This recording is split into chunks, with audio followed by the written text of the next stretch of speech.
ਸਤਿ ਸ੍ਰੀ ਅਕਾਲ। ਤੁਸੀਂ ਜੁੜੇ ਹੋਏ ਹੋ ਪੰਜਾਬੀ ਰੇਡੀਓ ਯੂਐਸਏ ਦੇ ਨਾਲ ਤੇ ਮੈਂ ਹਾਂ ਪ੍ਰਵੀਨ ਸ਼ਰਮਾ ਲੈ ਕੇ ਹਾਜ਼ਰ ਹਾਂ ਪ੍ਰੋਗਰਾਮ ਖਬਰ ਤੇ ਨਜ਼ਰ। ਖਬਰ ਤੇ ਨਜ਼ਰ ਪ੍ਰੋਗਰਾਮ ਦੇ ਵਿੱਚ ਕਈ ਅਹਿਮ ਖਬਰਾਂ ਨੂੰ ਲੈ ਕੇ ਚਰਚਾ ਕਰਨ ਦੇ ਲਈ ਮੇਰੇ ਨਾਲ ਜੁੜ ਚੁੱਕੇ ਨੇ ਪੰਜਾਬ ਤੋਂ ਪੱਤਰਕਾਰ ਦੀਪਕ ਸ਼ਰਮਾ ਚਨਾਰਥਲ ਜੀ। ਸ਼ਰਮਾ ਜੀ, ਸਤਿ ਸ੍ਰੀ ਅਕਾਲ ਜੀ, ਸਵਾਗਤ ਹੈ ਜੀ ਪੰਜਾਬੀ ਰੇਡੀਓ ਯੂਐਸਏ ਤੇ। ਸਤਿ ਸ਼੍ਰੀ ਅਕਾਲ ਪ੍ਰਵੀਨ ਜੀ, ਸਾਰੇ ਦਰਸ਼ਕਾਂ ਨੂੰ ਸਰੋਤਿਆਂ ਨੂੰ ਮੇਰੀ ਪਿਆਰ ਭਰੀ ਸਤਿ ਸ਼੍ਰੀ ਅਕਾਲ ਜੀ, ਪ੍ਰੋਗਰਾਮ ਦੇ ਵਿੱਚ ਅੱਗੇ ਵਧਣ ਤੋਂ ਪਹਿਲਾਂ ਦੱਸਦੇ ਚੱਲੇ ਕਿ ਅੱਜ ਦਾ ਇਹ ਖਬਰ ਤੇ ਨਜ਼ਰ ਪ੍ਰੋਗਰਾਮ ਸਾਲ 2023 ਦੀ 19 ਜੁਲਾਈ ਦਾ ਪ੍ਰੋਗਰਾਮ ਹੈ ਤੇ ਦਿਨ ਅੱਜ ਬੁੱਧਵਾਰ ਹੈ। ਪ੍ਰੋਗਰਾਮ ਦੇ ਵਿੱਚ ਅੱਗੇ ਵਧਣ ਤੋਂ ਪਹਿਲਾਂ ਆਪਾਂ ਇਹ ਵੀ ਦੱਸਦੇ ਚੱਲੀਏ ਕਿ ਪੰਜਾਬੀ ਰੇਡੀਓ ਯੂਐਸਏ ਨੂੰ ਇਸ ਵੇਲੇ ਤੁਸੀਂ ਸੁਣ ਰਹੇ ਹੋ AM FM ਸਟੇਸ਼ਨਸ ਦੇ ਨਾਲ ਰੇਡੀਓ ਸੈੱਟ ਤੇ ਨੈੱਟ ਤੇ mobile app social media platforms Facebook YouTube ਤੇ ਸੁਣ ਰਹੇ ਹੋ ਦੇਖ ਰਹੇ ਹੋ ਸਾਰੇ ਹੀ ਦਰਸ਼ਕਾਂ ਦਾ ਪ੍ਰੋਗਰਾਮ ਖਬਰ ਤੇ ਨਜ਼ਰ ਦੇ ਵਿੱਚ ਸਵਾਗਤ ਹੈ। ਸ਼ਰਮਾ ਜੀ, ਖਬਰਾਂ ਦੇ ਬੁਲਾਈਏ ਤੇ ਸ਼ੁਰੂਆਤ ਕਰੀਏ ਆਪਾਂ ਜਾਲੀ ਮਾਸਟਰਾਂ ਤੋਂ। ਮਾਸਟਰ ਸਾਨੂੰ ਕਦੇ ਕਹਿੰਦੇ ਹੁੰਦੇ ਸੀਗੇ ਕਿ ਜਾਲੀ ਕੰਮ ਨਾ ਕਰਿਆ ਕਰੋ, ਕੰਮ ਸਹੀ ਕਰਿਆ ਕਰੋ ਤੇ ਬੰਦੇ ਦੇ ਪੁੱਤ ਬਣ ਕੇ ਕਰਿਆ ਕਰੋ। ਪਰ ਹੁਣ ਜਿਹੜੇ ਆਪ ਪੜ੍ਹਾਉਣ ਵਾਲੇ ਨੇ ਇਹਨਾਂ ਦੱਸਦੇ ਆ ਕਿ ਡਿਗਰੀਆਂ ਦਾ ਖਾਸਾ ਰੌਲਾ ਪਿਆ ਖੜਾ ਹੈ।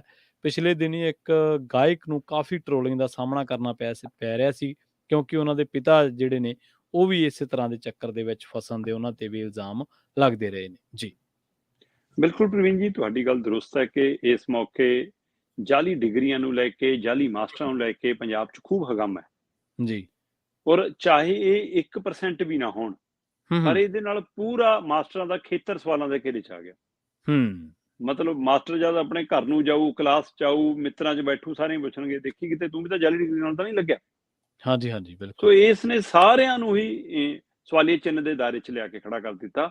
ਵੈਸੇ ਇਹ ਮਾਮਲਾ ਜਿਵੇਂ ਤੁਸੀਂ ਕਿਹਾ ਬਿਲਕੁਲ ਪਿਛਲੇ ਦਿਨਾਂ ਦੇ ਵਿੱਚ ਅੰਮ੍ਰਿਤ ਮਾਨ ਪੰਜਾਬ ਦਾ ਗਾਇਕ ਹੈ, ਉਹਦੇ ਬਾਪੂ ਦੇ ਹਵਾਲੇ ਨਾਲ ਖਾਸਾ ਚਰਚਾ ਚਾਹੀ ਕਿ ਉਹਦੇ ਬਾਪੂ ਦੀ ਡਿਗਰੀ ਜਾਲੀ ਹੈ ਜੀ ਜਾਂ ਨਕਲੀ ਹੈ ਜੀ।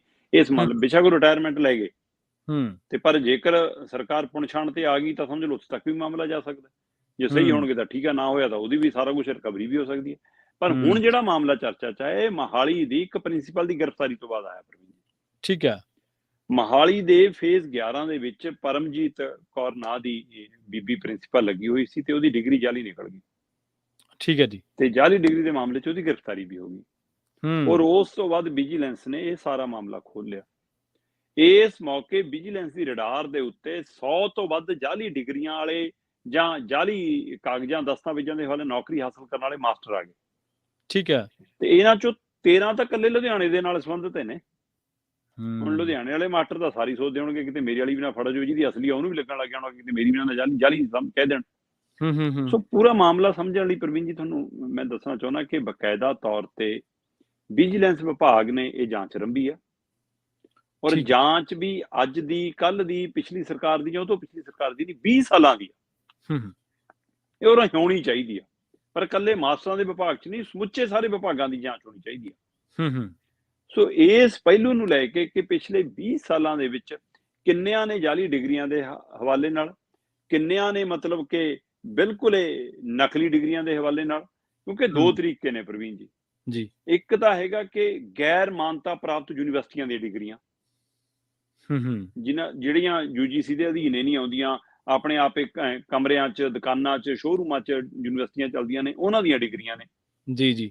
ਜਾਂ ਦੂਜਾ ਉਹ ਨੇ ਜਿਹੜੇ ਮਤਲਬ ਕਿ ਜਿਨ੍ਹਾਂ ਨੇ ਆਪ ਹੀ ਨਕਲੀ ਬਣਾ ਲਈ, ਨਕਲੀ ਪ੍ਰਿੰਟ ਕੱਢ ਲਈ ਕਿਸੇ ਵੀ ਯੂਨੀਵਰਸਿਟੀ ਦੇ ਨਾਂ ਤੇ। ਸੋ ਦੋ ਤਰ੍ਹਾਂ ਦੀਆਂ ਡਿਗਰੀਆਂ ਨੇ। ਸੋ ਪੁਰਾਣੇ ਸਮੇਂ ਦੇ ਵਿੱਚ ਇਹ ਤਾਂ ਇਹ ਨਹੀਂ ਸੀਗਾ ਕਿ ਹਾਂ ਤੁਸੀਂ ਸਾਈਡ ਤੇ ਜਾ ਕੇ ਚੈੱਕ ਕਰ ਲਓਗੇ ਜਾਂ ਉਹਨੂੰ ਭੇਜ ਕੇ ਐਂ ਚੱਲੀਗਾ ਕੰਮ। ਸੋ ਹੁਣ 20 ਸਾਲਾਂ ਦੀ ਫਰੋਲਾ ਫਰਾਲੀ ਹੋਣੀ ਹੈ ਤੇ 20 ਸਾਲਾਂ ਦੀ ਫਰੋਲਾ ਫਰਾਲੀ ਦੇ ਹਵਾਲੇ ਨਾਲ ਇਹ ਗੱਲ ਸਾਹਮਣੇ ਆ ਰਹੀ ਹੈ ਕਿ ਵਿਜੀਲੈਂਸ ਨੇ ਬਕਾਇਦਾ SP ਪੱਧਰ ਦੇ ਉੱਤੇ ਅਧਿਕਾਰ ਦਿੱਤਾ ਹੈ ਜਾਂਚ ਦਾ ਔਰ ਕਰੀਬ 100 ਦੇ ਕਰੀਬ ਮਤਲਬ ਕਿ ਮਾਸਟਰ ਨੇ ਜਿਹੜੇ ਜਿਨ੍ਹਾਂ 'ਚ ਵੱਖ-ਵੱਖ ਅਹੁਦੇ ਨੇ ਮਾਸਟਰਾਂ ਦੇ, ਉਹਨਾਂ ਦੇ ਸਾਰਿਆਂ ਦੀ ਜਾਂਚ ਆਰੰਭੀ ਆ। ਤੇ ਇਹਦੇ ਵਿੱਚ ਖਾਸ ਗੱਲ ਇਹ ਆ ਕਿ ਇੱਕ ਤਾਂ ਸਵਾਲ ਹੈਗਾ ਕਿ ਜਦੋਂ ਬੰਦਾ ਨੌਕਰੀ ਲੈਂਦਾ ਪ੍ਰਵੀਨ ਜੀ ਤਾਂ ਉਹ ਆਪਣੀਆਂ ਡਿਗਰੀਆਂ ਦਾ ਦਸਤਾਵੇਜ਼ ਵੀ ਜਮ੍ਹਾਂ ਕਰਾਉਂਦਾ। ਠੀਕ ਹੈ। ਤੇ ਇੱਕੋ ਤੋਂ ਪਰਫਾਰਮਾ ਭਰਵਾਇਆ ਜਾਂਦਾ। ਉਸ ਪਰਫਾਰਮੇ ਦੇ ਵਿੱਚ ਉਹਨੇ ਆਪਣੀ ਵਿਦਿਅਕ ਯੋਗਤਾ ਲਿਖਣੀ ਹੁੰਦੀ ਆ ਤੇ ਵਿਦਿਅਕ ਯੋਗਤਾ ਦੇ ਨਾਲ ਲਿਖਣਾ ਹੁੰਦਾ ਕਿ 10ਵੀਂ ਕਿੱਥੋਂ ਕੀਤੀ, 12ਵੀਂ ਕਿੱਥੋਂ ਕੀਤੀ ਹੈ, BA ਦੀ ਡਿਗਰੀ ਜਾਂ ਮਾਸਟਰ ਨਾਲ ਸੰਬੰਧਿਤ ਕੋਈ B.Ed M.Ed ਉਹ ਡਿਗਰੀਆਂ ਜਾਂ PhD ਜੋ ਵੀ ਕੀਤਾ ਉਹ ਕਿੱਥੋਂ ਕੀਤੀਆਂ। ਉਹਦੇ ਵਿੱਚ ਦੋ ਚੀਜ਼ਾਂ ਲਿਖਣੀਆਂ ਹੁੰਦੀਆਂ, ਇੱਕ ਤਾਂ ਸੰਸਥਾ ਦਾ ਨਾਮ, ਸਕੂਲ, ਕਾਲਜ, ਯੂਨੀਵਰਸਿਟੀ ਜੋ ਵੀ ਹੈ ਉਹਦਾ ਨਾਮ, ਫਿਰ ਡਿਗਰੀ ਦੇਣ ਵਾਲੀ ਯੂਨੀਵਰਸਿਟੀ, ਬੋਰਡ, ਵਿਭਾਗ ਕਿਹੜਾ ਉਹਦਾ ਨਾਮ। ਹੁਣ ਹੋਇਆ ਕਿ ਪੰਜਾਬ ਸਕੂਲ ਸਿੱਖਿਆ ਬੋਰਡ ਕੋਲ ਇਹ ਤਾਂ ਹੈਗਾ ਕਿ ਹਾਂ ਫਲਾਣਾ ਸਿੰਘ ਮਾਸਟਰ ਲੱਗਿਆ, ਫਲਾਣਾ ਕੁਮਾਰ ਮਾਸਟਰ ਲੱਗਿਆ ਤੇ ਇਹਨਾਂ ਮਾਸਟਰਾਂ ਨੇ ਜੀ मतलब कि आह डिग्री हासिल की हुई है, तो लिखता विद्यक योग्यता MA BEd, ठीक है, पर अगे दस्सिया ही नहीं कि MA कित्थों की जनाब ने, BEd कित्थों की। ਇਹਦਾ ਰਿਕਾਰਡ ਪੰਜਾਬ ਸਕੂਲ ਸਿੱਖਿਆ ਵਿਭਾਗ ਕੋਲ ਵੀ ਨਹੀਂ ਹੈਗਾ। ਜੀ। ਹੁਣ ਆ ਜੋ ਜਾਲੀ ਮਾਮਲੇ ਤੇ, ਜਾਲੀ ਡਿਗਰੀਆਂ ਜਾਂ ਗੈਰ ਮਾਨਤਾ ਪ੍ਰਾਪਤ ਯੂਨੀਵਰਸਿਟੀਆਂ ਦੀ ਡਿਗਰੀਆਂ ਦੇ ਜਿਹੜੇ ਮਾਮਲੇ ਸਾਹਮਣੇ ਆ ਰਹੇ ਨੇ ਪ੍ਰਵੀਨ ਜੀ, ਉਹ ਜ਼ਿਆਦਾਤਰ ਬਿਹਾਰ ਤੇ ਯੂਪੀ ਨਾਲ ਸੰਬੰਧਿਤ ਨੇ। ਠੀਕ ਹੈ, ਬਿਹਾਰ ਤੇ ਯੂਪੀ ਦੀਆਂ ਜਾਲੀ ਡਿਗਰੀਆਂ ਨੇ। ਖਾਸ ਕਰਕੇ ਇਹਦੇ ਵਿੱਚ ਵੀ ਮਗਧ ਯੂਨੀਵਰਸਿਟੀ ਹੈ ਇੱਕ, ਤੇ ਇੱਕ ਬੁਦੇਲਖੰਡ ਦੀ ਯੂਨੀਵਰਸਿਟੀ ਹੈ ਜੀ। ਇਹ ਦੋ ਯੂਨੀਵਰਸਿਟੀਆਂ ਖੂਬ ਚਰਚਾ 'ਚ ਨੇ। ਉਹ ਤੋਂ ਬਾਅਦ ਕੁਝ ਯੂਪੀ ਦੇ ਮਾਮਲੇ ਵੀ ਨੇ। ਹੁਣ ਇਸ ਤੋਂ ਗਾਂਹ ਆ ਜੋ, ਇਹ ਮਾਮਲੇ ਦੀ ਨੀਂਹ ਤੋਤਾ ਸਿੰਘ ਦੇ ਰਾਜ 'ਚ ਰੱਖ ਹੋਈ ਹੈ ਜੀ, ਜਦੋਂ ਤੋਤਾ ਸਿੰਘ ਸਿੱਖਿਆ ਮੰਤਰੀ ਸੀ।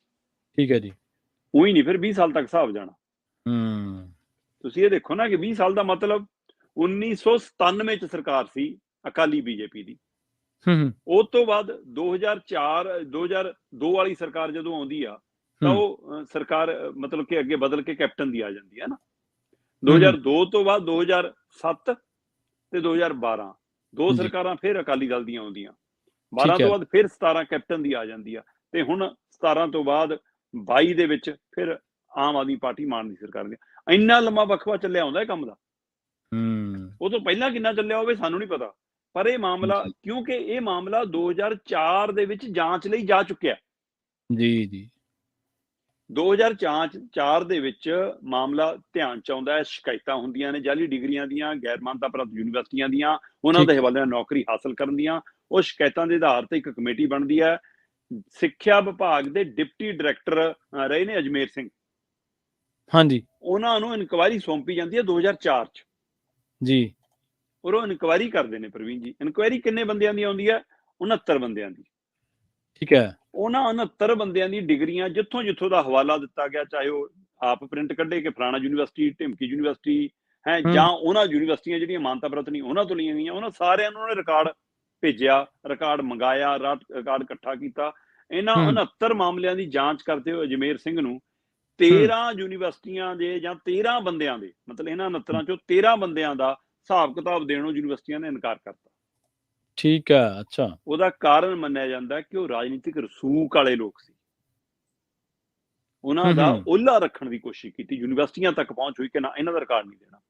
ਜਿਵੇਂ ਇੱਥੇ ਨਰਿੰਦਰ ਮੋਦੀ ਦਾ ਰੌਲਾ ਪਈ ਜਾਂਦਾ ਕਿ 10ਵੀਂ ਕੀਤੀ ਹੈ ਜਾਂ ਯੂਨੀਵਰਸਿਟੀ ਤੋਂ ਪੜ੍ਹਿਆ, ਅਜੇ ਤੱਕ ਡਿਗਰੀ ਨਹੀਂ ਮਿਲੀ ਜੀ, ਕੁਛ ਨਹੀਂ ਮਿਲਿਆ, ਕਿਸੇ ਸਮੇਂ ਆਪ ਮੰਨੇ ਸੀ। ਇਸੇ ਤਰ੍ਹਾਂ ਦੇ ਮਾਮਲੇ ਹੋਣਗੇ ਨਾ। ਸੋ ਇਹ ਰਾਜਨੀਤਿਕ ਰਸੂਖ ਵਾਲਾ ਪਹਿਲੂ ਹੈ। 13 ਮਾਮਲੇ ਤਾਂ ਲੁਕੋ ਲਏ, ਪਰ 13 ਤੋਂ ਬਾਅਦ ਪਿੱਛੇ ਬਚੇ ਜਨਾਬ 56 ਜੀ, ਤੇ 56 ਦੇ 56 ਦੀਆਂ ਡਿਗਰੀਆਂ ਜਾਲੀ ਨਿਕਲੀਆਂ ਜੀ। ਠੀਕ ਹੈ। ਇਹ 2004 'ਚ ਜਾਂਚ ਸ਼ੁਰੂ ਹੁੰਦੀ ਹੈ। 2009 'ਚ ਅਜਮੇਰ ਸਿੰਘ ਰਿਟਾਇਰ ਹੋ ਜਾਂਦੇ ਨੇ। ਠੀਕ ਹੈ। ਤੇ 4 ਤੋਂ 9 ਦੇ ਵਿੱਚ ਦੋ ਸਰਕਾਰਾਂ ਆ ਗਈਆਂ। ਤੋ ਇੱਥੋਂ ਅੰਦਾਜ਼ਾ ਲਾ ਲਓ ਜੀ। ਸੋ ਇਸ ਲਈ 4 'ਚ ਜਦੋਂ ਜਾਂਚ ਹੋਈ ਤਦ ਕੈਪਟਨ ਸਰਕਾਰ ਸੀ, ਤੇ ਅੰਦਰ ਮਾਮਲਾ 1997 ਪਿਛਲੀ ਸਰਕਾਰ ਤੋਂ ਚੱਲਿਆ ਹੁੰਦਾ। ਤੇ ਉਹ ਤੋਂ ਬਾਅਦ 7 ਦੇ ਵਿੱਚ ਫਿਰ ਬਾਦਲਾਂ ਦੀ ਸਰਕਾਰ ਆ ਗਈ, ਤੇ 9 'ਚ ਰਿਟਾਇਰ ਹੁੰਦੇ ਨੇ। 4 ਤੋਂ ਲੈ ਕੇ 9 ਤੱਕ ਇਹ ਰਿਪੋਰਟ ਪਈ ਰਹੀ, ਕਿਸੇ ਨੇ ਨਹੀਂ ਘੋਖੀ, ਕੋਈ ਕਾਰਵਾਈ ਨਹੀਂ ਹੋਈ। ਤੇ ਉਹ ਤੋਂ ਬਾਅਦ ਫਿਰ ਸਰਕਾਰਾਂ ਬਦਲਦੀਆਂ ਰਹੀਆਂ, ਕੈਪਟਨ ਫਿਰ ਆ ਕੇ ਚਲੇ ਗਏ, ਪਰ ਇਹ ਮਾਮਲਾ ਠੰਡੇ ਬਸੇ। ਜਦੋਂ ਰਿਪੋਰਟ ਕਹਿੰਦੇ, ਜਿਵੇਂ ਜੀਰੇ ਵਾਲੀ ਰਿਪੋਰਟ ਆਪਾਂ ਗੱਲ ਕੀਤੀ ਸੀ, ਜੀਰਾ ਸ਼ਰਾਬ ਫੈਕਟਰੀ ਦੇ ਵਿੱਚ ਉਸ ਸਮੇਂ ਦੀ ਰਿਪੋਰਟ ਵਿਧਾਨ ਸਭਾ ਦੀ ਕਮੇਟੀ ਨੇ ਵੀ ਕਹਿਤਾ ਸੀ ਕਿ ਫੈਕਟਰੀ ਭਾਈ ਗਲਤ ਕੰਮ ਕਰਦੀ ਹੈ, ਸਹੀ ਕਾਨੂੰਨ ਦੀ ਪਾਲਣਾ ਨਹੀਂ ਕਰਦੀ ਹੈ, ਧਰਤੀ 'ਚ ਪਾਣੀ ਗਿਰਦੀ ਹੈ, ਤਾਂ ਉਹਦੇ ਪਰ ਕਾਰਵਾਈ ਨਹੀਂ। ਉਸੇ ਤਰ੍ਹਾਂ 69 ਬੰਦਿਆਂ ਦੀ ਜਾਂਚ ਹੁੰਦੀ ਹੈ, 13 ਦਾ ਮਾਮਲਾ ਲੁਕੋ ਲਿਆ ਜਾਂਦਾ। ਉਹ ਵੀ ਤਾਂ ਸਵਾਲਾਂ ਦੇ ਘੇਰੇ 'ਚ ਆ ਗਿਆ ਨਾ, ਪਰ ਜੇ ਲੁਕੋਇਆ ਇਹਦਾ ਮਤਲਬ ਕੁਛ ਤਾਂ ਗੜਬੜ ਹੈ, ਦਾਲ 'ਚ ਕਾਲਾ। ਤੇ ਜਿਨ੍ਹਾਂ 56 ਦਾ ਨਾਂ ਆ ਉਹਨਾਂ ਦੀ ਡਿਗਰੀਆਂ ਜਾਲੀ ਨੇ, ਪਰ ਕਿਸੇ ਤੇ ਕਾਰਵਾਈ ਨਹੀਂ। ਤੇ ਨਤੀਜਾ ਫਿਰ ਹੌਸਲਾ ਹੋਰ ਵਧਿਆ। ਬਿਲਕੁਲ। ਜਦੋਂ ਪੁਰਾਣੇ ਤਰ ਗਏ ਤਾਂ ਹੀ ਉਹ ਅੰਮ੍ਰਿਤ ਮਾਨ ਦੇ ਬਾਪੂ ਦਾ ਰੌਲਾ ਪਈ ਜਾਂਦਾ ਨਾ, ਰਿਟਾਇਰ ਵੀ ਹੋ ਕੇ ਚਲ ਗਿਆ। ਮੈਂ ਕਹਿੰਦਾ ਉਹਨੇ ਨਾ ਕੀਤਾ ਹੋਵੇ, ਉਹਦੀ ਡਿਗਰੀ ਅਸਲੀ ਹੋਵੇ, ਹੋ ਸਕਦਾ, ਪਰ ਉਹਦੇ ਚੱਕਰ, ਉਹਦੇ ਨਾਂ ਦੇ ਹਵਾਲੇ ਜੇਕਰ ਗੱਲ ਆਉਂਦੀ ਹੈ, ਅੰਦਰ ਜਾਲੀ ਵੀ ਹੋਏ ਹੋਣਗੇ। ਜੇ ਉਹਦੀ ਅਸਲੀ ਹੈ ਜਾਂ ਨਕਲੀ, ਉਹਦੀ ਵੀ ਜਾਂਚ ਤਾਂ ਹੋਣੀ ਚਾਹੀਦੀ ਹੈ ਜੀ। ਇਸੇ ਤਰ੍ਹਾਂ ਪ੍ਰਿੰਸੀਪਲ ਇੱਕ ਗ੍ਰਿਫਤਾਰ ਕਰ ਲਈ, ਅੰਦਰ ਬਾਕੀ ਕਿੰਨਿਆਂ ਦੇ ਮਾਮਲੇ ਹੋਣਗੇ। ਸੋ ਇਹ ਸਾਰੇ ਪਹਿਲੂ ਸਵਾਲ ਇੱਥੇ ਖੜਾ ਕਰਦੇ ਨੇ ਕਿ ਇਹਦਾ ਮਤਲਬ ਜਾਂਚ ਨਹੀਂ ਹੋਈ। ਬਿਲਕੁਲ। ਜਾਂਚ ਤੋਂ ਬਾਅਦ ਕਾਰਵਾਈ ਨਹੀਂ ਹੋਈ। ਜਿਨ੍ਹਾਂ ਦੀ ਰਿਪੋਰਟ ਆ ਗਈ ਜਾਂਚ ਦੀ, ਉਹਨਾਂ ਤੋਂ ਬਾਅਦ ਤਾਂ ਕਾਰਵਾਈ ਹੋਣੀ ਹੋਈ। ਉਸ ਜਾਂਚ ਤੋਂ ਬਾਅਦ ਅਗਲਿਆਂ ਦੀ ਕਦੇ ਜਾਂਚ ਹੀ ਨਹੀਂ ਹੋਈ। ਤੇ ਪੰਜਾਬ ਸਕੂਲ ਸਿੱਖਿਆ ਬੋਰਡ ਕਰਦਾ ਕੀ ਹੈ ਜੀ, ਜੇ ਉਹ ਮਾਸਟਰਾਂ ਦਾ ਹਿਸਾਬ ਨਹੀਂ ਰੱਖ ਸਕਦਾ। ਸਰਕਾਰੀ ਨੌਕਰੀ ਹਾਸਲ ਕਰਨ ਵਾਲੇ ਬੰਦੇ ਦਾ ਜੇ ਤੁਹਾਡੇ ਕੋਲ ਰਿਕਾਰਡ ਸਹੀ ਨਹੀਂਗਾ, ਤੇ ਤੁਸੀਂ ਫਿਰ ਗਾਂ ਬੱਚਿਆਂ ਨੂੰ ਕੀ ਪੜ੍ਹਾਓਗੇ ਜੀ, ਤੇ ਕੀ ਸਿੱਖਿਆ ਸੱਚੇ ਰਾਹ ਤੇ ਚੱਲਣ ਦਾ ਗਿਆਨ ਦਓਗੇ। ਹਾਂ ਬਿਲਕੁਲ। ਸੋ ਜਿਨ੍ਹਾਂ ਦੀ ਆਪਣੀ ਬੁਨਿਆਦ ਹੀ ਮਤਲਬ ਕਿ ਜਾਲੀ ਦਸਤਾਵੇਜ਼ਾਂ ਦੇ ਹਵਾਲੇ ਨਾਲ, ਜਾਲੀ ਡਿਗਰੀਆਂ ਦੇ ਹਵਾਲੇ ਨਾਲ, ਉਹ ਦੂਜਿਆਂ ਨੂੰ ਡਿਗਰੀਆਂ ਦਾ ਗਿਆਨ ਕੀ ਦੇਣਗੇ ਕਿ ਚੰਗੀਆਂ ਡਿਗਰੀਆਂ ਹਾਸਲ ਕਰ ਲਓ। ਸੋ ਇਹ ਸਾਰਾ ਮਾਮਲਾ ਜੀ ਹੁਣ ਦੁਬਾਰਾ ਵਿਜੀਲੈਂਸ ਕੋਲ ਆ ਗਿਆ ਤੇ ਵਿਜੀਲੈਂਸ ਜਾਂਚ ਰੰਭ ਰਹੀ ਆ ਤੇ ਅਜੇ ਵੀ ਫਿਕਰਮੰਦੀ ਇਸੇ ਗੱਲ ਦੀ ਆ ਕਿਤੇ ਪਹਿਲੀਆਂ ਸਰਕਾਰਾਂ ਵਾਂਗ ਇੱਕ ਦੋ ਕਾਂ ਟੰਗ ਕੇ ਬਾਅਦ ਚੋਂ ਫਿਰ ਇਸ਼ਤਿਹਾਰ ਦੇ ਕੇ ਨਾ ਸਰ ਜਾਵੇ ਕਿ ਹੋ ਗਿਆ ਕਰਤੀ। ਜਿਵੇਂ ਬੱਸਾਂ ਜੀ ਮਾਫੀਆ ਰਾਜਾ ਜੀ ਬੱਸਾਂ ਦਾ ਚੱਲੀ ਹਜੇ ਵੀ ਜਾਂਦੀਆਂ। ਅੱਜ ਹੀ ਰੇਤ ਮਾਫੀਆ ਪੂਰਾ ਚੱਲ ਰਿਹਾ ਜਨਾਬ। ਕੱਲ ਵੀ ਫੜੇ ਨੇ ਕੁਝ ਟਰੱਕ, ਕਹਿੰਦੇ ਜੀ ਫੜ ਲਏ ਜੀ ਦੁਬਾਰਾ। ਸੋ ਇਸ ਲਈ ਇਹਦਾ ਮਤਲਬ ਚੱਲ ਰਿਹਾ ਨਾ। ਚਿੱਟਾ ਪੰਜਾਬ ਚੋਂ ਨਹੀਂ ਮੁੱਕਿਆ, ਖੁਦਕੁਸ਼ੀਆਂ ਨਹੀਂ ਰੁਕੀਆਂ, ਚਿੱਟੇ ਨਾਲ ਜਾਨਾਂ ਰੋਜ਼ ਜਾਂਦੀਆਂ ਨੇ, ਬਸ ਅਖਬਾਰਾਂ 'ਚ ਖਬਰਾਂ ਤੇ ਥਾਣਿਆਂ 'ਚ ਪਰਚੇ ਨਹੀਂ ਹੁੰਦੇ। ਸੋ ਇਸ ਲਈ ਇਸ ਮਾਮਲੇ ਦੇ ਵਿੱਚ ਇਹ ਮਾਮਲਾ ਸਾਹਮਣੇ ਆਉਣ ਤੋਂ ਬਾਅਦ ਇੱਕ ਪਹਿਲੂ ਇਹ ਹੈ ਕਿ ਕੀ ਸਾਰੇ ਫੜੇ ਜਾਣਗੇ, ਸਭ ਫੜੇ ਜਾਣਗੇ, ਜਾਲੀ ਮਾਸਟਰ, ਨਕਲੀ ਮਾਸਟਰ, ਜਾਲੀ ਡਿਗਰੀ ਵਾਲੇ ਮਾਸਟਰ, ਜਾਂ ਫਿਰ ਇੱਕ ਦੋ ਨੂੰ ਫੜਨ ਤੋਂ ਬਾਅਦ ਮਾਮਲਾ ਕਿਤੇ ਬੈਠ ਕੇ ਬੰਦ ਕਮਰੇ 'ਚ ਤੈਅ ਹੋ ਜਾਏਗਾ। ਇਹ ਵੀ ਫਿਕਰ ਕਰਦਾ। ਜੀ ਬਿਲਕੁਲ ਜੀ। ਸੋ ਬੜੀ ਹੈਰਾਨੀ ਦੀ ਗੱਲ ਤੇ ਹੈ ਸ਼ਰਮਾ ਜੀ ਕਿ ਪਤਾ ਨਹੀਂ ਕਿਹੜੇ ਮੂੰਹ ਨਾਲੇ ਲੋਕ ਕਹਿੰਦੇ ਹੋਣਗੇ ਕਿ ਭਾਈ ਪੜ੍ਹਿਆ ਕਰੋ, ਸਖਤ ਮਿਹਨਤ ਕਰਿਆ ਕਰੋ ਤੇ ਮੁੜ ਕੇ ਤੁਹਾਨੂੰ ਨੌਕਰੀਆਂ ਹਾਸਲ ਹੋਣਗੀਆਂ।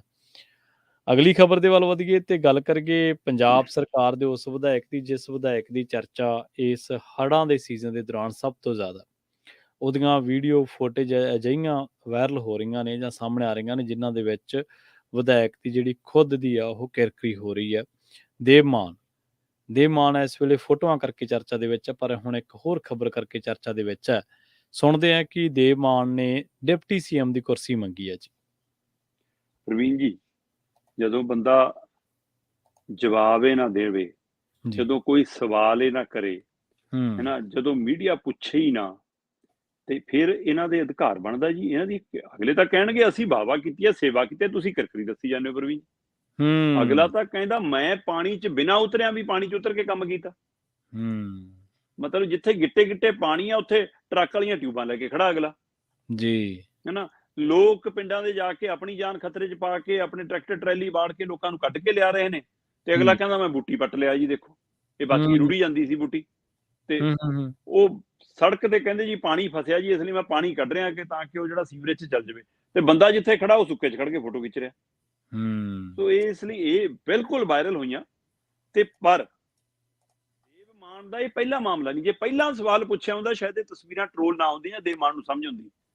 ਠੀਕ ਹੈ ਜੀ। ਐਮਐਲਏ ਬਣਿਆ ਦੇਵ ਮਾਨ, ਉਹ 90 ਤੋਂ ਚੱਲ ਕੇ ਚੰਡੀਗੜ੍ਹ ਤੱਕ ਮਤਲਬ 90-92 ਕਿਲੋਮੀਟਰ ਦਾ ਸਫ਼ਰ ਹੈ। ਠੀਕ ਹੈ ਜੀ। ਸਾਈਕਲ ਤੇ ਆਇਆ ਅਗਲਾ, ਤੇ ਪੰਜਾਬ ਦੀ ਵਿਧਾਨ ਸਭਾ 'ਚ ਬੱਲੇ ਬੱਲੇ ਕਿ ਲੈ ਬਾਈ ਦੇਵ ਮਾਨ ਨੇ ਰਿਕਾਰਡ ਕਾਇਮ ਕਰਤਾ। ਪਿੰਡ ਤੋਂ ਕੈਮਰੇ ਚੱਲ ਕੇ 90 ਤੱਕ, 90 ਤੋਂ ਚੱਲ ਕੇ ਪਟਿਆਲੇ ਤੱਕ, ਪਟਿਆਲੇ ਤੋਂ ਚੱਲ ਕੇ ਹੈ ਨਾ ਚੰਡੀਗੜ੍ਹ ਤੱਕ ਕੈਮਰੇ ਆਨ ਰਹੇ ਕਿ ਲੈ ਬਾਈ। ਤੇ ਚੰਡੀਗੜ੍ਹ ਆ ਕੇ ਪੰਜਾਬ ਦੀ ਸਕੱਤਰੇਤ ਦੇ ਬਾਹਰ ਦੇਵ ਮਾਨ ਕਹਿੰਦਾ ਹੁਣ ਸਾਈਕਲ ਤੇ ਆਇਆ ਕਰੂੰਗਾ, ਮੈਂ ਆਮ ਆਦਮੀ ਆ, ਆਪਣੇ ਹਲਕੇ 'ਚ ਵੀ ਕੰਮ ਸਾਈਕਲ ਤੇ ਕਰੂੰਗਾ, ਗੱਡੀ ਦੀ ਵਰਤੋਂ ਨਹੀਂ ਕਰੂੰਗਾ ਸਰਕਾਰੀ। ਹਾਂਜੀ ਬਿਲਕੁਲ ਕਿਹਾ ਸੀ। ਤੇ ਦੂਆ ਹੀ ਚੰਡੀਗੜ੍ਹ 'ਚ ਗੇੜਾ ਗੱਡੀ ਤੇ ਲੱਗਿਆ ਜਨਾਬ ਦਾ, ਤੇ ਹੁਣ ਗੱਡੀ ਤੋਂ ਥੱਲੇ ਨਹੀਂ ਉਤਰੇ।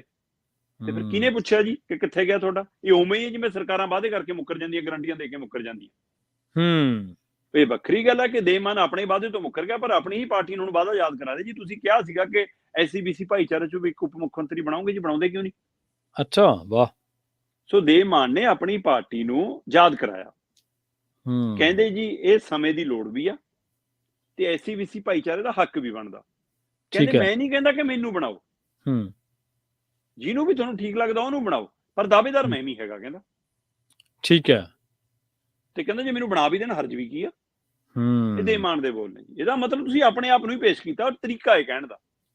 ਹਾਂਜੀ, ਉਹ ਕਹਿੰਦਾ ਕਿ ਮੈਂ ਇਸ ਹੜ੍ਹਾਂ ਦੇ ਵਿੱਚ ਜਿੰਨੀ ਸੇਵਾ ਕੀਤੀ, ਐਮਐਲਏ ਬਣਨ ਤੋਂ ਪਹਿਲਾਂ ਇਲਾਕੇ ਦੀ ਜਿੰਨੀ ਸੇਵਾ ਕੀਤੀ ਤੇ ਜਿੰਨੀ ਹੁਣ ਕਰ ਰਹੇ ਆ ਜੀ, ਉਸ ਸੇਵਾ ਦਾ ਕਹਿੰਦੇ ਜੀ ਕੋਈ ਮੁੱਲ ਨਹੀਂ ਤਾਰਿਆ ਜਾ ਸਕਦਾ। ਇਸ ਲਈ ਇਹਦਾ ਹੱਲ ਬਸ ਇਹੀ ਹੈ ਕਿ ਘੱਟੋ ਘੱਟ ਡਿਪਟੀ ਸੀਐਮ ਐਸਸੀਬੀਸੀ ਭਾਈਚਾਰੇ ਚੋਂ ਬਣਾਓ ਤੇ ਉਹਦੇ ਪਰ ਮੇਰਾ ਹੱਕ ਬਣਦਾ। ਤੇ ਜਦੋਂ ਪੁੱਛਿਆ ਕਿ ਹੱਕ ਕਿਵੇਂ ਬਣਦਾ, ਮੈਂ ਕਹਿੰਦਾ ਜੀ ਸਮਾਜ ਸੇਵਾ ਹੀ ਇੰਨੀ ਕਰਦਾ। ਅੱਛਾ, ਵਾਹ। ਤੇ ਇਸ ਲਈ ਉਹ ਸਮਾਜ ਸੇਵਾ ਦੇ ਨਾਤੇ ਮੈਨੂੰ ਲੱਗਦਾ ਕਿ ਮੈਂ ਵੀ ਉਹਦੇ ਲਾਈਨ 'ਚ ਹੈਗਾ ਜੀ। ਬਣਾਉਣਾ ਕਿਹਨੂੰ ਇਹ ਵੱਖਰੀ ਗੱਲ ਹੈ। ਔਰ ਉਸ ਹਲਕੇ ਤੋਂ ਹੈ ਜੀ, ਜਿਹੜੇ ਹਲਕੇ ਤੋਂ ਪਹਿਲਾਂ ਸਾਧੂ ਸਿੰਘ ਧਰਮਸੋਤ ਸੀਗਾ, ਉਸ ਨੂੰ ਹਰਾ ਕੇ ਆਇਆ। ਉਹਨੂੰ ਇੰਨੇ ਨੇ ਉਹਦੇ ਮਿਲ ਸਕਦੇ ਨੇ, ਤਾਂ ਫਿਰ ਅਗਲਾ ਕਹਿੰਦਾ ਮੇਰਾ ਵੀ ਹੱਕ ਬਣਦਾ। ਸੋ ਇਸ ਲਈ ਬਿਲਕੁਲ ਜੀ ਦੇਵ ਮਾਨ ਨੇ ਬਕਾਇਦਾ ਕਿਹਾ ਕਿ ਮੈਂ ਬੇਸ਼ੱਕ ਇਹ ਉਹਦਾ ਆਪਣੇ ਲਈ ਨਹੀਂ ਮੰਗਦਾ, ਪਰ ਮੈਂ ਕਹਿੰਦਾ ਇਸ ਭਾਈਚਾਰੇ ਦਾ ਹੱਕ ਬਣਦਾ। ਸੋ ਬਿਲਕੁਲ ਜੀ, ਇਹ ਆਮ ਆਦਮੀ ਪਾਰਟੀ ਨੇ ਵਾਅਦਾ ਵੀ ਕੀਤਾ ਸੀ, ਵਾਅਦਾ ਹੋਰ ਪਾਰਟੀਆਂ ਨੇ ਵੀ ਕੀਤਾ ਸੀ, ਸਰਕਾਰ ਇਹਨਾਂ ਦੀ ਬਣੀ, ਇਸ ਲਈ ਵਾਅਦਾ ਤਾਂ ਇਹਨਾਂ ਨੂੰ ਵੀ ਪੂਰਾ ਕਰਨਾ ਪੈਣਾ ਨਾ। ਹਾਂ ਬਿਲਕੁਲ ਬਿਲਕੁਲ। ਸੋ ਇਸ ਲਈ ਉਸ ਵਾਅਦੇ ਦੇ ਨਾਤੇ ਇਸ ਭਾਈਚਾਰੇ ਚੋਂ ਜੇਕਰ ਸਰਕਾਰ ਸਮਝੇ ਜਾਂ ਮੁੱਖ ਮੰਤਰੀ ਸਾਹਿਬ ਸਮਝਣ ਜਾਂ ਉਪ ਮੁੱਖ ਮੰਤਰੀ ਮਤਲਬ ਬਣਾਉਣ ਦੇ ਲਈ ਜਿਹੜੇ ਹਾਈ ਕਮਾਂਡ ਵਾਲੇ ਲੀਡਰ ਨੇ ਉਹ ਸਮਝਣ ਕਿ ਅਸੀਂ ਬਣਾਉਣਾ, ਤਾਂ ਫਿਰ ਇਸ ਭਾਈਚਾਰੇ ਚੋਂ ਬਣਨਾ ਚਾਹੀਦਾ, ਚਾਹੇ ਐਸਸੀ ਭਾਈਚਾਰੇ ਚੋਂ, BC ਭਾਈਚਾਰੇ ਚੋਂ, ਜਿਵੇਂ ਉਹ ਠੀਕ ਸਮਝਣ।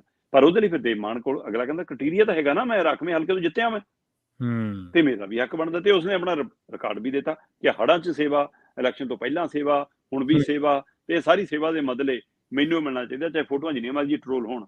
ਤੇ ਇੱਕ ਫੋਟੋ ਹੋਰ ਕਹਿੰਦੇ ਲਾ ਦਿਓ ਕਿ ਮੈਂ ਡਿਪਟੀ CM ਦਾ ਦਾਅਵੇਦਾਰ ਹਾਂ ਜੀ। ਸੋ ਇਸ ਲਈ ਖੂਬ ਚਰਚਾ ਜੀ ਆਮ ਆਦਮੀ ਪਾਰਟੀ ਦੇ ਅੰਦਰ ਵੀ, ਮੀਡੀਆ 'ਚ ਵੀ, ਤੇ ਸਿਆਸੀ ਗਲਿਆਰਿਆਂ 'ਚ ਵੀ। ਆਪੇ ਮੈਂ ਰੱਜੀ ਪੁੱਜੀ ਤੇ ਆਪੇ ਮੇਰੇ ਬੱਚੇ ਜੀਣ, ਪੰਜਾਬੀ ਦੀ ਇੱਕ ਕਹਾਵਤ ਹੁੰਦੀ ਸੀ ਸ਼ਰਮਾ ਜੀ। ਤੇ ਇਹ ਤਾਂ ਰਹੀ ਆਮ ਆਦਮੀ ਪਾਰਟੀ ਦੀ ਗੱਲ ਜਾਂ ਵਿਧਾਇਕ ਦੇ ਮਾਨ ਦੀ ਗੱਲ, ਪਰ ਹੁਣ ਦੂਜੇ ਪਾਸੇ ਕਾਂਗਰਸ ਦੀ ਗੱਲ ਕਰੀਏ ਤੇ ਕਹਿੰਦੇ ਪੰਜਾਬ ਕਾਂਗਰਸ ਦੀ ਪ੍ਰਧਾਨਗੀ ਲਈ ਵੀ ਮੈਰਾਥਨ ਸ਼ੁਰੂ ਹੋ ਗਈ ਹੈ ਜੀ। ਬਿਲਕੁਲ ਪ੍ਰਵੀਨ ਜੀ, ਜੀ ਪੰਜਾਬ ਕਾਂਗਰਸ ਦੇ ਅੰਦਰ ਰਾਜਾ ਵੜਿੰਗ ਇਸ ਸਮੇਂ ਪ੍ਰਧਾਨ ਨੇ, ਤੇ ਰਾਜਾ ਵੜਿੰਗ ਹੋਰੀ ਇਸ ਲੰਮੇ ਸਫ਼ਰ ਦੇ ਲਈ ਅਜੇ ਵੀ ਤਿਆਰ ਨੇ ਕਿ 2024 ਤੱਕ ਦੀ ਚੋਣ ਮੇਰੀ ਅਗਵਾਈ 'ਚ ਲੜੀ ਜਾਣੀ ਚਾਹੀਦੀ ਹੈ। ਠੀਕ ਹੈ। ਤੇ ਉਹ ਇਸ ਗੱਲ ਦੀ ਤਿਆਰੀ ਕਰਕੇ ਚੱਲ ਰਹੇ ਕਿ ਮੈਂ ਉਹਦੇ ਵਾਲੇ ਨਾਲ।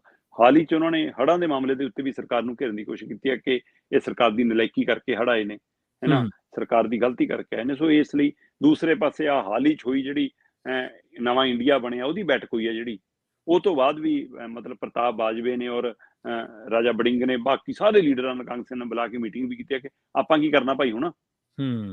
ਸੋ ਇਸ ਲਈ ਇਸ ਮੀਟਿੰਗ ਤੇ ਵੀ ਹਾਈ ਕਮਾਂਡ ਦੀ ਨਜ਼ਰ ਹੈ।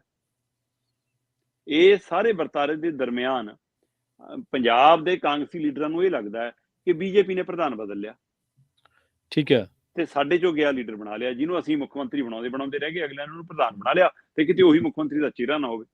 ਸੋ ਹੁਣ ਕਾਂਗਰਸ ਨੂੰ ਇਹ ਨਹੀਂ ਸਮਝ ਆਉਂਦੀ ਕਿ ਜਿਹੜੀ ਅਸੀਂ ਸਟ੍ਰੈਟੇਜੀ ਤੇ ਚੱਲਦੇ ਰਹੇ ਹਾਂ ਕਿ ਜੱਟ ਸਿੱਖ ਚਿਹਰਾ ਹੀ ਬਣਾਈਏ, ਹੈ ਨਾ, ਉਸੇ ਚਿਹਰੇ ਨੂੰ ਅੱਗੇ ਰੱਖ ਕੇ ਚੱਲਣਾ, ਜਾਂ ਹੁਣ ਹਿੰਦੂ ਚਿਹਰੇ ਨੂੰ ਲਿਆਈਏ, ਜਾਂ ਕਿਸੇ ਜਿਵੇਂ ਚੰਨੀ ਨੂੰ ਬਣਾਇਆ ਸੀ ਵਿੱਚ ਨੂੰ ਕਿ ਉਸ ਤਰ੍ਹਾਂ ਉਸ ਭਾਈਚਾਰੇ ਚੋਂ ਕਿਸੇ ਨੂੰ ਅੱਗੇ ਲਿਆਈਏ, ਜਾਂ ਫਿਰ ਜਿਵੇਂ ਚੱਲਦਾ ਉਵੇਂ ਹੀ ਚੱਲਦੀ ਏ, ਕਿਉਂਕਿ ਬਣਨਾ ਕੁਛ ਨਹੀਂ, ਆਪਣੇ ਲੀਡਰ ਤੱਕ ਤੇ ਇੱਕ ਸੁਰਤ 'ਚ ਹੈ ਨਹੀਂ ਗੇ।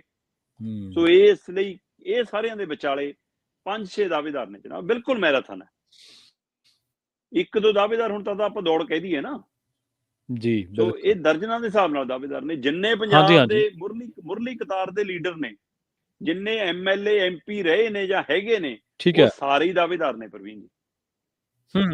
ਖਾਸ ਕਰਕੇ ਇਸ ਮੌਕੇ ਰਾਜਾ ਵੜਿੰਗ ਉਹ ਕਹਿੰਦੇ ਜੀ ਕਿ ਦੱਸੋ ਜੀ, ਕਹਿੰਦੇ ਕਿ ਮੈਨੂੰ ਕਿਉਂ ਹਟਾ ਦੋਗੇ, ਕਹਿੰਦੇ ਭਾਈ ਤੇਰੀ ਅਗਵਾਈ 'ਚ ਹੁਣੇ ਚੋਣ ਹਾਰ ਗਏ, ਤੇ ਕਹਿੰਦੇ ਵੀ ਠੀਕ ਹੈ ਜੀ। ਫਿਰ ਜਿਵੇਂ ਨਵਜੋਤ ਸਿੱਧੂ ਨੂੰ ਹਟਾਇਆ ਸੀ, ਨਵਜੋਤ ਸਿੱਧੂ ਦੀ ਅਗਵਾਈ 'ਚ ਵੀ ਤਾਂ ਵਿਧਾਨ ਸਭਾ ਹਾਰੇ ਸੀ ਨਾ।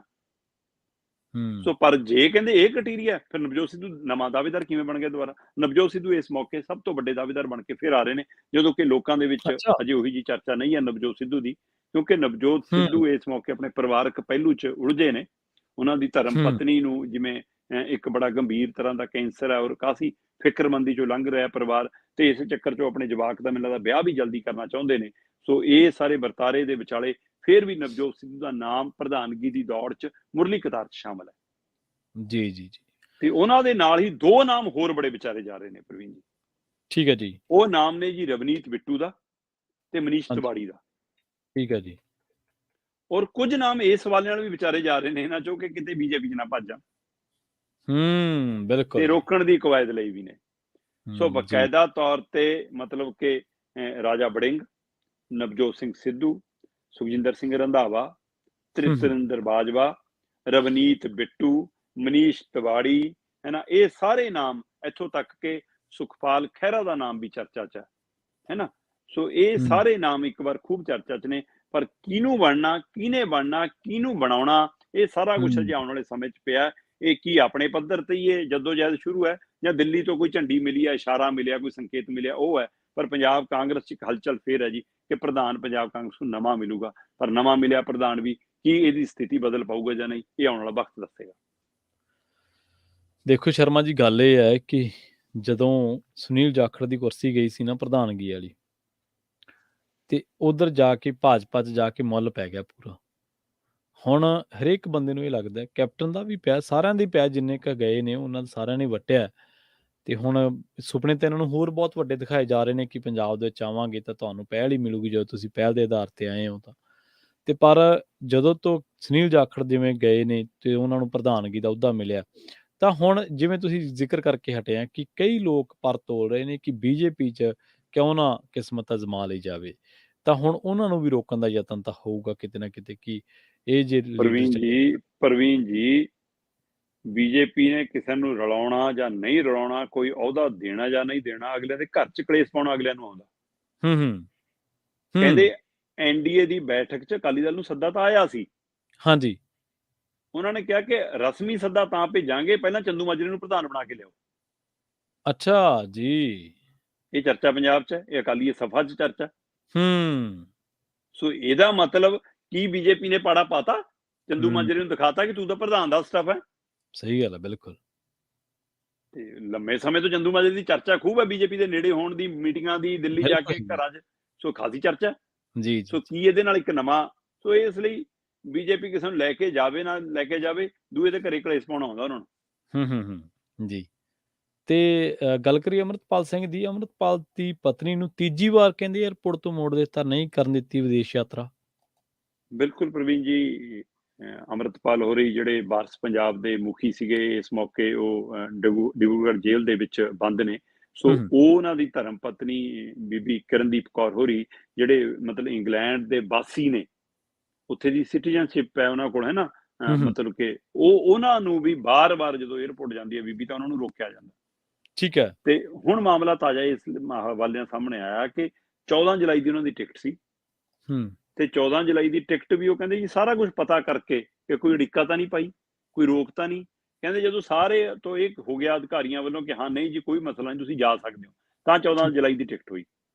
ਤੇ ਟਿਕਟ ਹੋ ਗਈ ਜੀ, ਕਹਿੰਦੇ ਏਅਰਪੋਰਟ ਜਾ ਕੇ ਕਹਿੰਦੇ ਜੀ ਉਹ ਕੀ ਲੈਂਦੇ ਹੁੰਦੇ ਪਹਿਲਾਂ ਬੋਰਡਿੰਗ ਪਾਸ, ਬੋਰਡਿੰਗ ਪਾਸ ਤੋਂ ਪਹਿਲਾਂ ਹੀ ਰੋਕ ਲਿਆ ਜੀ ਕਹਿੰਦੇ।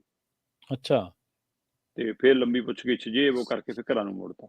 ਤੇ ਹੁਣ ਇਹ ਬੀਬੀ ਕਿਰਨਦੀਪ ਕੌਰ ਦੇ ਉਹਨਾਂ ਦੇ ਹਵਾਲੇ ਨਾਲ ਖਬਰ ਹੈ ਜੀ ਕਿ ਉਹ ਕਹਿੰਦੇ ਤੀਜੀ ਵਾਰ ਹੋਇਆ ਮੇਰੇ ਨਾਲ, ਜਦੋਂ ਕਿ ਇਹ ਮਾਮਲਾ ਸਾਡੇ ਜਦੋਂ ਹੁਣ ਦੂਜੀ ਵਾਰ ਧਿਆਨ 'ਚ ਆਇਆ, ਕਿਉਂਕਿ ਇਹ ਤੋਂ ਪਹਿਲਾਂ ਅੰਮ੍ਰਿਤਸਰ ਵਾਲਾ ਮਾਮਲਾ ਧਿਆਨ 'ਚ ਆਇਆ ਸੀ। ਹਾਂਜੀ। ਅੰਮ੍ਰਿਤਸਰ ਦੇ ਏਅਰਪੋਰਟ ਤੇ ਵੀ ਮੈਂ ਖਬਰ ਅਪ੍ਰੈਲ ਮਹੀਨੇ ਦੀ ਗੱਲ ਹੈ ਸ਼ਾਇਦ, ਉਹ ਹੈ ਨਾ, ਅਪ੍ਰੈਲ ਮਹੀਨੇ 'ਚ, ਹਾਂ ਬਿਲਕੁਲ, ਕਈ ਘੰਟੇ ਪੁੱਛਗਿੱਛ, ਫਿਰ ਉਹ ਤੋਂ ਬਾਅਦ ਵਾਪਸ ਮੋੜ ਦਿੱਤਾ ਗਿਆ ਸੀ।